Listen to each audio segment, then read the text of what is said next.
Hello, good evening बच्चों। चलिए आज हम लोग ब्लड वेसल्स पढ़ने वाले हैं ना। हाँ, तो बने रहिएगा एनर्जी के साथ। चलिए एनर्जी के साथ बने रहिएगा। हम पहले लिख देते हैं कि ये ब्लड वेसल्स, हम जानते हैं कि सर सर्कुलेटरी सिस्टम में 3 कंपोनेंट होता है मेन। एक होता है ब्लड, एक होता है ब्लड वेसल्स एंड एक होता है हार्ट, जिसमें हम लोग ब्लड के बारे में हम लोग पूरे अच्छे तरीके से पढ़ लिए थे। RBC, WBC, platelets and plasma के बारे में, सबका फंक्शन भी आप जाकर पिछले वाला लेक्चर ज़रूर देखिएगा। चलिए आज हम लोग ब्लड वेसल्स के बारे में पढ़ने चाहते हैं, इसलिए हम लोग पूरा डिस्ट्रैक्ट नहीं होंगे इधर से उधर, टॉपिक पे ही बने रहिएगा। देखिए ब्लड वेसल्स क्या है, ये एक तरीके का पाइप है जो रास्ता देता है पूरे बॉडी में ब्लड फ्लो हो, उसी का ये पूरे तरीके से रास्ता देगा। मतलब कहने का मतलब है कि सर ब्लड फ्लो तो होगा पूरे बॉडी में, लेकिन वो कुछ न कुछ माध्यम, कुछ न कुछ के थ्रू पूरे बॉडी में फ्लो होगा। मतलब कि वही पाइप है जिस पाइप के थ्रू पूरा लिक्विड ब्लड में जाएगा। लेकिन सर क्या ये पाइप पूरे बॉडी में फैला हुआ है? ये तो सुनकर अचंभव हो गया आप भी। हाँ बाबू, ये बहुत ही अजीब साइंस का, बायोलॉजी का चीज़ देन है। ये जो ब्लड वेसल्स है, ये जो पाइप है, ये पूरे बॉडी में जाले की तरह फैला हुआ है। आपको सुनकर हैरानी होगा, ये 3 ब्लड वेसल्स हैं, 3 टाइप के ब्लड वेसल्स ही आपको पढ़ने हैं नॉर्मली। एक है ए एंड एक है क्या बी? नहीं, बी नहीं। ए के बाद सी एंड सी के बाद वी। देखिएगा ध्यान से, A for arteries, C for क्या capillaries and V for veins. हाँ आर्टरीज, देखिए स्पेलिंग पे फोकस कीजिएगा, एग्जाम में आप लोग जाके झंडा गाड़ दीजिएगा आप अपना। ART आर्टरीज, देखिएगा स्पेलिंग पे। कैपिलरी, कैप ई लरीज, RIES है, वेंस में VEINS। चलिए सबका अपना अपना फंक्शन के बारे में जान जाते हैं। हाँ, यही 3 टाइप के वेसल्स पूरे बॉडी में फैले हुए हैं, यही तीनों के बारे में पढ़ते हैं। आर्टरीज बोलता है मैं सिर्फ और सिर्फ ऑक्सीजन रिच ब्लड को ही पूरे बॉडी में पहुंचाऊंगा, मेरा काम बस यही है। ऑक्सीजन रिच ब्लड है भैया, ला ला ला ला, मेरे पाइप में डालो, मेरे पाइप में डालो। मतलब कि ऑक्सीजन रिच ब्लड को ये कैरी करेगा कौन? आर्टरी। तो ये बोलता है वेंस मैं कार्बन डाइऑक्साइड रिच ब्लड को कैरी करूंगा। तू हीरो बन जा, मैं तो विलन ही रहूँगा। V for veins, V for villain. मतलब कार्बन डाइऑक्साइड ब्लड को मैं कैरी करके चलूँगा।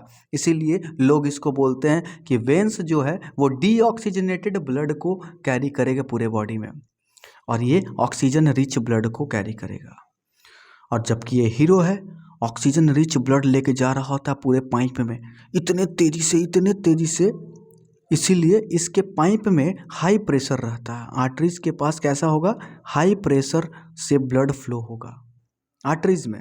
वेंस में ऐसा नहीं होगा, इसमें नॉर्मल ही प्रेशर होगा। दूसरा, जो आर्टरीज होंगे उसके जो वॉल्स होंगे, पाइप के जो वॉल्स होंगे, जो साइड से जो वॉल्स होंगे, वो थिक होगा, मोटी होगी, क्योंकि हाई प्रेशर है। थिक और इलास्टिक होगा। इलास्टिक कहने का मतलब वो फैलेगा, ब्लड फ्लो होगा, ये पाइप का थोड़ा सा जो थिकनेस है वो फैलेगा, इलास्टिक है, रबड़ की तरह। लेकिन वेंस का जो पाइप होता है उसमें वॉल्स प्रेजेंट होते हैं, क्योंकि भैया कार्बन डाइऑक्साइड ब्लड को ये कैरी करके लेके जा रहा होता है हार्ट के पास। अगर वो फिर से वापस नीचे गिर जाए पाइप में तो दिक्कत हो जाएगा, क्योंकि जो काम ये कर रहा है, ये फिर से अगर उसी जगह पे कार्बन डाइऑक्साइड ब्लड चला जाए तो दिक्कत की बात है। इसीलिए कार्बन डाइऑक्साइड ब्लड को जब ये कैरी कर रहा होता है तो वेंस में स्पेशल वॉल्व्स होते हैं, गार्ड होते हैं, ये एक टाइप के सेल्स होते हैं जो कि इसका डाउनवर्ड जो फ्लो ना हो, कौन? ब्लड जो नीचे ना गिरे, उसको ये रोकता है, वॉल्व्स।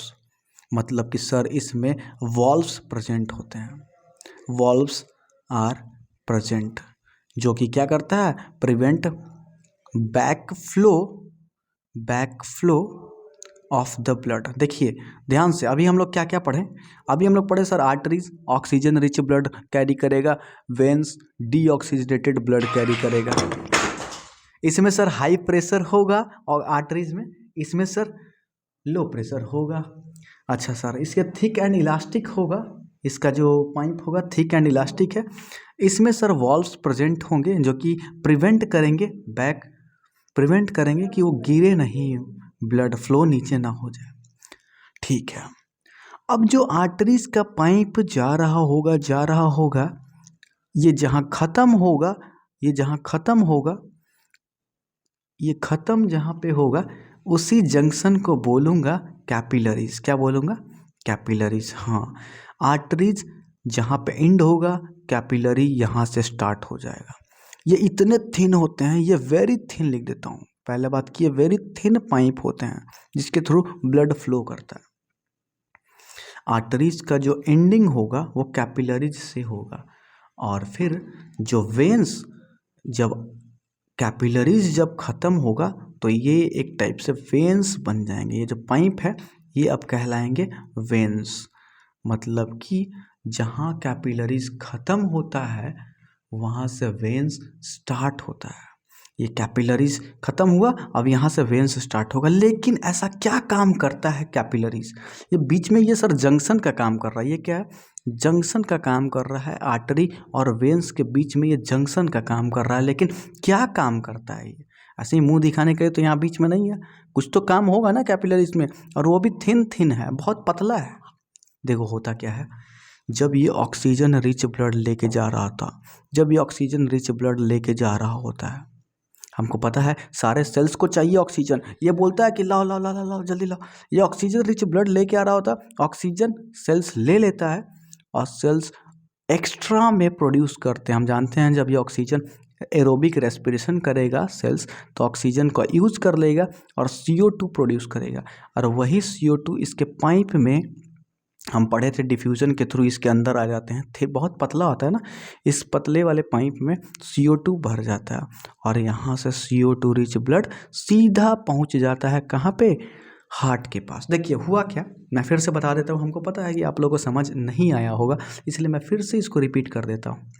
हुआ क्या, ऑक्सीजन रिच ब्लड आर्टरी से आ रहा था। ऑक्सीजन को सेल्स यूज़ किए और सेल एरोबिक रेस्पिरेशन किए और वहाँ पे CO2 प्रोड्यूस किए, और वही CO2 जो गैस है वो इस ब्लड में मिल गया। अब ये ब्लड CO2 रिच हो गया, मतलब डीऑक्सीजनेटेड हो गया, क्योंकि अब इसमें ऑक्सीजन है नहीं, ये कार्बन डाइऑक्साइड है। और कहाँ से आया? वो सेल्स रिप्रोड्यूस किए, मतलब सेल्स प्रोड्यूस किए, सॉरी रिप्रोड्यूस बोल दिया, सेल प्रोड्यूस किए, और यही CO2 जाएगा कहाँ पे? CO2 ब्लड हार्ट के पास जाएगा, और हार्ट से वो लंग्स के पास जाएगा। वो मैं पढ़ूंगा आगे, मैं बताऊंगा जब हम हार्ट पढ़ेंगे ना तब बताएंगे। चलिए यहाँ पे हम लोग पढ़े आर्टरीज, कैपिलरीज एंड वेन्स तीनों, और बहुत ही अच्छे तरीके से समझे आर्टरीज क्या होता है, वेन्स क्या होता है, कैपिलरीज क्या होता है। वेन्स ही एक विलेन है, आर्टरीज हीरो है, और कैपिलरी दोनों के बीच में सेतु पुल का काम करता है, जो जोड़ता है। मेन यही ब्रिज है जो जहाँ पे ऑक्सीजन से CO2 बन जाता है blood. Thank you all of you. अच्छा, एक और थैंक यू का हमारा जो भी होगा वो थैंक यू नहीं चलेगा, थैंकू चलेगा। चलिए बाय बाय, बने रहिएगा। अगला जो ह्यूमन हार्ट है वो तो और मज़ेदार एंड रोमांचक चीज़ें होगा, क्योंकि